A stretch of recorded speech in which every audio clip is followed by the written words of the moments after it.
भोपाल गृह एवं जेल मंत्री डॉक्टर नरोत्तम मिश्रा का बयान। कोरोना के 20 नए मामले आए हैं, 17 लोग ठीक हुए, 184 एक्टिव केस हैं। रिकवरी रेट 98.8, 54,000 टेस्ट हुए हैं। अधिवक्ता विवेक तनखा के मानहानि के नोटिस को लेकर गृह मंत्री ने साधा निशाना।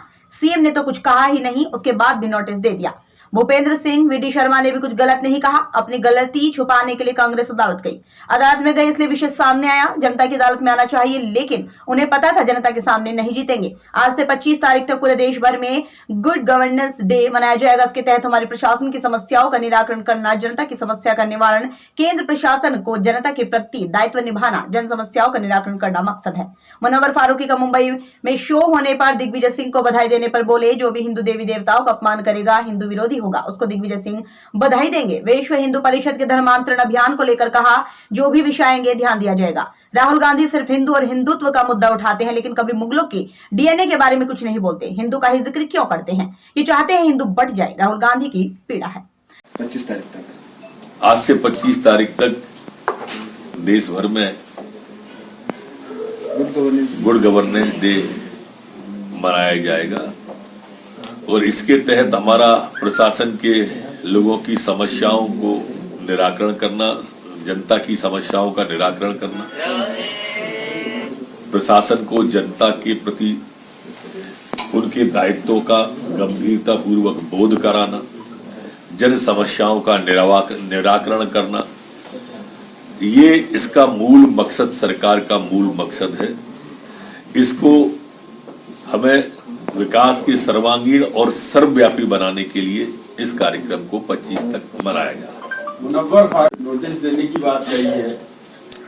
अच्छा, वीडी शर्मा जी ने क्या गलत कहा था, इसको स्पष्ट तो करें। हमारे माननीय मंत्री भूपेंद्र सिंह जी ने क्या गलत कहा है, और सीएम ने तो कुछ कहा ही नहीं था, उन्हें ही नोटिस दे दिया। कुछ तो अभी अपनी गलती को छुपाने के लिए कर रहे हैं। भाई, अदालत में आप ही गए थे ना, इसीलिए तो ये विषय आया। आपको चुनाव में जाना था, अदालत में चले गए। जनता की अदालत सबसे बड़ी अदालत होती है, जनता की अदालत में जाके जीत के आते। पर कांग्रेस को मालूम है कि वो जीत सकती नहीं है, इसलिए अदालत गई। उनके कांग्रेस के स्पोक पर्सन गए, कांग्रेस के राज्यसभा के सदस्य गए, इसीलिए तो ये विषय उत्पन्न हुआ। सर, ओबीसी संगठन भी 24 घंटे में 20 नए प्रकरण संपूर्ण मध्य प्रदेश में कोरोना के आए। इनमें से 8 इंदौर के और 7 भोपाल के। 17 लोग ठीक होकर अपने अपने घरों और गंतव्य की ओर गए हैं। 184 एक्टिव केस संपूर्ण मध्य प्रदेश में कोरोना के वर्तमान में हैं, जबकि संक्रमण दर हमारी 0.04% है और रिकवरी दर हमारी 98.6 पर स्थिर बनी हुई है। कल 56,772 सैंपल संपूर्ण मध्य प्रदेश में कोरोना के लिए गए। जी, डीएनए अलग अलग है, हिंदुत्ववादियों का डीएनए। अच्छा, राहुल गांधी जी हिंदू और हिंदुत्व पर उठाते हैं, हमारी जातियों पर उठाते हैं। आपने कभी सुना कि मुगल के डीएनए के बारे में उनने कुछ कहा?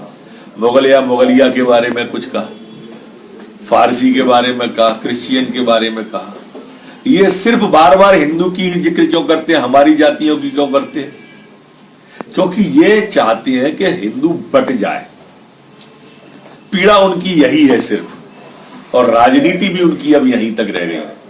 Sir, good governance. तो ये थी फिलहाल की कुछ खास खबरें। बाकी की खबरों के लिए देखते रहिए भारत न्यूज टीवी, खबरों की पड़ताल। नमस्कार।